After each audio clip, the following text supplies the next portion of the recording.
Au nom d'Allah le tout miséricordieux, le très miséricordieux. Ô prophète, crains Allah et n'obéis pas aux infidèles et aux hypocrites, car Allah demeure omniscient et sage. Et suis ce qui t'est révélé émanant de ton Seigneur, car Allah est parfaitement connaisseur de ce que vous faites. Et place ta confiance en Allah, Allah te suffit comme protecteur. Allah n'a pas placé à l'homme deux cœurs dans sa poitrine. Il n'a point assimilé à vos mères vos épouses, à qui vous dites en les répudiant, « Tu es aussi licite pour moi que le dos de ma mère ».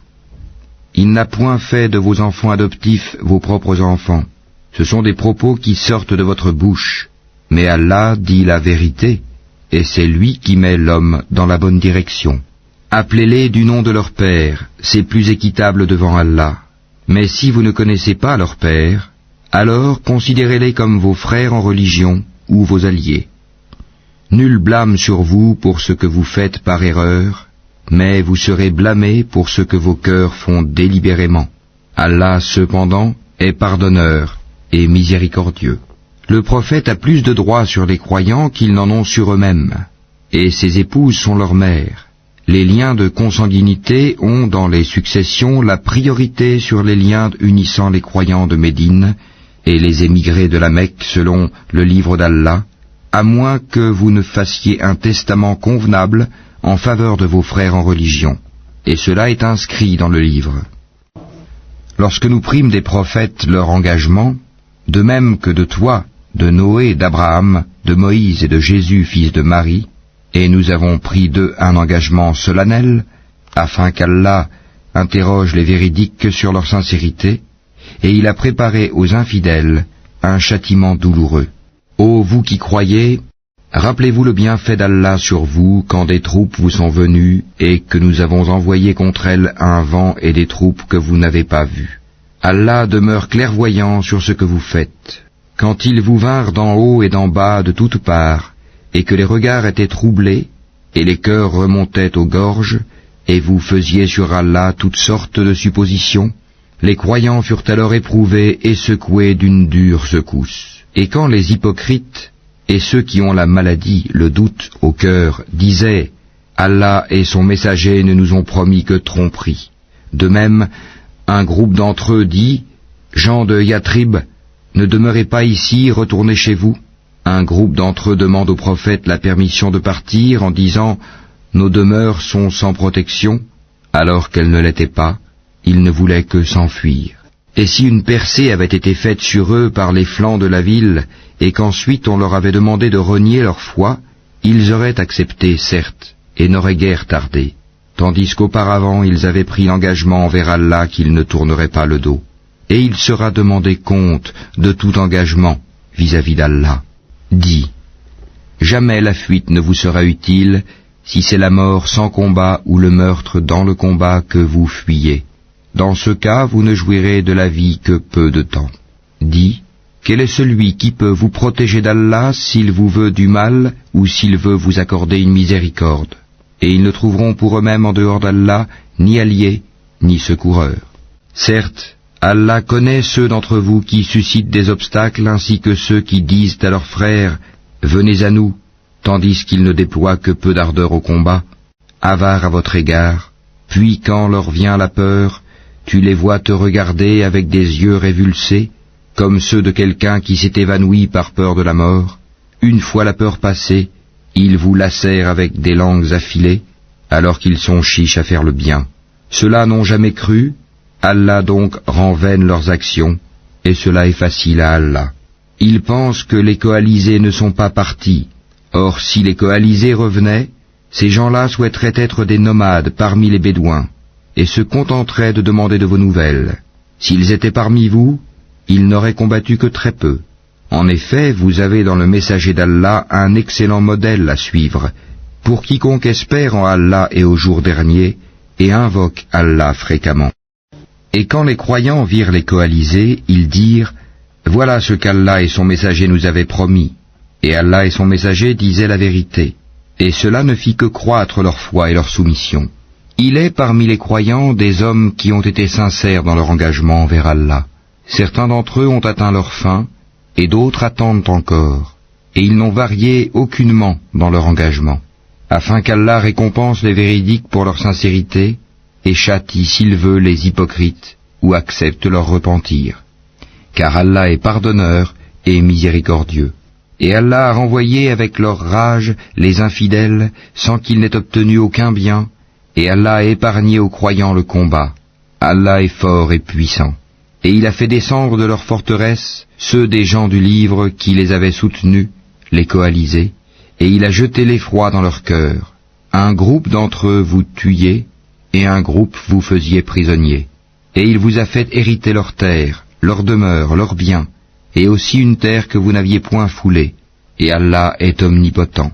Ô prophète, dis à tes épouses, si c'est la vie présente que vous désirez et sa parure, alors venez, je vous donnerai les moyens d'en jouir, et vous libérerai par un divorce sans préjudice. Mais si c'est Allah que vous voulez, et son messager, ainsi que la demeure dernière, Allah a préparé pour les bienfaisantes parmi vous une énorme récompense. Ô femmes du prophète, celle d'entre vous qui commettra une turpitude prouvée, le châtiment lui sera doublé par 2 fois, et ceci est facile pour Allah.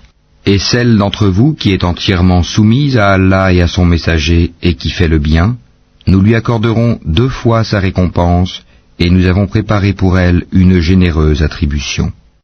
Ô femmes du prophète, vous n'êtes comparable à aucune autre femme. Si vous êtes pieuse, ne soyez pas trop complaisante dans votre langage, afin que celui dont le cœur est malade, l'hypocrite, ne vous convoite pas, et tenez un langage décent. Restez dans vos foyers, et ne vous exhibez pas à la manière des femmes d'avant l'islam, Jahiliya, accomplissez la salat, acquittez la zakat, et obéissez à Allah et à son messager. Allah ne veut que vous débarrasser de toute souillure, aux gens de la maison du prophète, et veut vous purifier pleinement. Et gardez dans vos mémoires ce qui, dans vos foyers, est récité des versets d'Allah et de la sagesse. Allah est doux et parfaitement connaisseur. Les musulmans et musulmanes, croyants et croyantes, obéissants et obéissantes, loyaux et loyales, endurants et endurantes, craignants et craignantes, donneurs et donneuses d'aumônes, jeûnants et jeûnantes, gardiens de leur chasteté et gardiennes, invocateurs souvent d'Allah et invocatrices, Allah a préparé pour eux un pardon et une énorme récompense. Il n'appartient pas à un croyant ou à une croyante, une fois qu'Allah et son messager ont décidé d'une chose, d'avoir encore le choix dans leur façon d'agir. Et quiconque désobéit à Allah et à son messager, s'est égaré, certes, d'un égarement évident. Quand tu disais à celui qu'Allah avait comblé de bienfaits, tout comme toi-même l'avais comblé, garde pour toi ton épouse et crains Allah, et tu cachais en ton âme ce qu'Allah allait rendre public, tu craignais les gens et c'est Allah qui est plus digne de ta crainte. Puis quand Zayd eut cessé toute relation avec elle, nous te la fîmes épouser, afin qu'il n'y ait aucun empêchement pour les croyants d'épouser les femmes de leurs fils adoptifs, quand ceux-ci cessent toute relation avec elles. Le commandement d'Allah doit être exécuté. Nul grief à faire au prophète en ce qu'Allah lui a imposé, conformément aux lois établies pour ceux qui vécurent antérieurement. Le commandement d'Allah est un décret inéluctable. Ceux qui communiquaient les messages d'Allah le craignaient et ne redoutaient nul autre qu'Allah, et Allah suffit pour tenir le compte de tout. Mohammed n'a jamais été le père de l'un de vos hommes, mais le messager d'Allah est le dernier des prophètes. Allah est omniscient.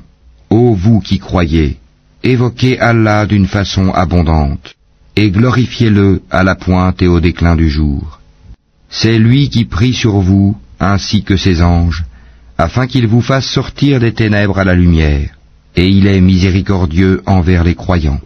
Leur salutation au jour où ils le rencontreront sera « Salam, paix », et il leur a préparé une généreuse récompense. Ô prophète, nous t'avons envoyé pour être témoin, annonciateur, avertisseur, appelant les gens à Allah par sa permission, et comme une lampe éclairante. Et fais aux croyants la bonne annonce qu'ils recevront d'Allah une grande grâce. Et n'obéis pas aux infidèles et aux hypocrites. Ne prête pas attention à leur méchanceté, et place ta confiance en Allah, et Allah suffit comme protecteur. Ô vous qui croyez, quand vous vous mariez avec des croyantes et qu'ensuite vous divorcez d'avec elles avant de les avoir touchées, vous ne pouvez leur imposer un délai d'attente. Donnez-leur jouissance d'un bien et libérez-les par un divorce sans préjudice. Ô prophète, nous t'avons rendu licite tes épouses à qui tu as donné leur mare, dot, ce que tu as possédé légalement parmi les captives ou esclaves qu'Allah t'a destinées, les filles de ton oncle paternel, les filles de tes tantes paternelles, les filles de ton oncle maternel, et les filles de tes tantes maternelles, celles qui avaient émigré en ta compagnie, ainsi que toute femme croyante si elle fait don de sa personne au prophète, pourvu que le prophète consente à se marier avec elle. C'est là un privilège pour toi, à l'exclusion des autres croyants. Nous savons certes ce que nous leur avons imposé au sujet de leurs épouses et des esclaves qu'ils possèdent, afin qu'il n'y eût donc point de blâme contre toi. Allah est pardonneur et miséricordieux. Tu fais attendre qui tu veux d'entre elles, et tu héberges chez toi qui tu veux. Puis il ne t'est fait aucun grief si tu invites chez toi l'une de celles que tu avais écartées. Voilà ce qui est le plus propre à les réjouir, à leur éviter tout chagrin et à leur faire accepter de bon cœur ce que tu leur as donné à toutes. Allah sait cependant ce qui est en vos cœurs, et Allah est omniscient et indulgent. Il ne t'est plus permis désormais de prendre d'autres femmes, ni de changer d'épouse, même si leur beauté te plaît, à l'exception des esclaves que tu possèdes. Et Allah observe toutes choses. Ô vous qui croyez, n'entrez pas dans les demeures du prophète, à moins qu'invitation ne vous soit faite à un repas sans être là à attendre sa cuisson. Mais lorsqu'on vous appelle, alors entrez. Puis, quand vous aurez mangé, dispersez-vous sans chercher à vous rendre familier pour causer. Cela faisait de la peine au prophète, mais il se gênait de vous congédier, alors qu'Allah ne se gêne pas de la vérité. Et si vous leur demandez à ces femmes quelque objet, demandez-le leur derrière un rideau. C'est plus pur pour vos cœurs et leurs cœurs. Vous ne devez pas faire de la peine aux messagers d'Allah, ni jamais vous marier avec ses épouses après lui. Ce serait auprès d'Allah un énorme péché. Que vous divulguiez une chose ou que vous la cachiez, Allah demeure omniscient. Nul grief sur elles au sujet de leurs pères, leurs fils, leurs frères, les fils de leurs frères, les fils de leurs sœurs, leurs femmes de suite, et les esclaves qu'elles possèdent. Et craignez Allah, car Allah est témoin de toutes choses. Certes, Allah et ses anges prient sur le prophète. Ô vous qui croyez, priez sur lui, et adressez-lui vos salutations. Ceux qui offensent Allah et son messager, Allah les maudit ici-bas, comme dans l'au-delà, et leur prépare un châtiment avilissant. Et ceux qui offensent les croyants et les croyantes, sans qu'ils l'aient mérité, se chargent d'une calomnie et d'un péché évident. Ô prophète, dis à tes épouses, à tes filles et aux femmes des croyants, de ramener sur elles leur grand voile. Elles en seront plus vite reconnues et éviteront d'être offensées. Allah est pardonneur et miséricordieux. Certes, si les hypocrites, ceux qui ont la maladie au cœur, et les alarmistes, semeurs de troubles à Médine, ne cessent pas, nous t'inciterons contre eux, et alors ils n'y resteront que peu de temps en ton voisinage. Ce sont les maudits. Où qu'on les trouve, ils seront pris et tués impitoyablement. Telle était la loi établie par Allah envers ceux qui ont vécu auparavant, et tu ne trouveras pas de changement dans la loi d'Allah. Les gens t'interrogent au sujet de l'heure. Dis, sa connaissance est exclusive à Allah. Qu'en sais-tu? Il se peut que l'heure soit proche. Allah a maudit les infidèles et leur a préparé une fournaise, pour qu'ils y demeurent éternellement sans trouver ni alliés ni secoureurs. Le jour où leurs visages seront tournés et retournés dans le feu, ils diront, hélas pour nous, si seulement nous avions obéi à Allah et obéi aux messagers. Et ils dirent, Seigneur, nous avons obéi à nos chefs et à nos grands, c'est donc eux qui nous ont égarés du sentier. Ô notre Seigneur, inflige-leur 2 fois le châtiment et maudis-les d'une grande malédiction. Ô vous qui croyez, ne soyez pas comme ceux qui ont offensé Moïse. Allah l'a déclaré innocent de leurs accusations, car il était honorable auprès d'Allah. Ô vous qui croyez, craignez Allah et parlez avec droiture, afin qu'il améliore vos actions et vous pardonne vos péchés. Quiconque obéit à Allah et à son messager obtient certes une grande réussite. Nous avions proposé aux cieux, à la terre et aux montagnes la responsabilité de porter les charges de faire le bien et d'éviter le mal. Ils ont refusé de la porter, et en ont eu peur alors que l'homme s'en est chargé, car il est très injuste envers lui-même et très ignorant. Il en est ainsi, afin qu'Allah châtie les hypocrites, hommes et femmes, et les associateurs et les associatrices, et Allah accueille le repentir des croyants et des croyantes. Allah est pardonneur et miséricordieux.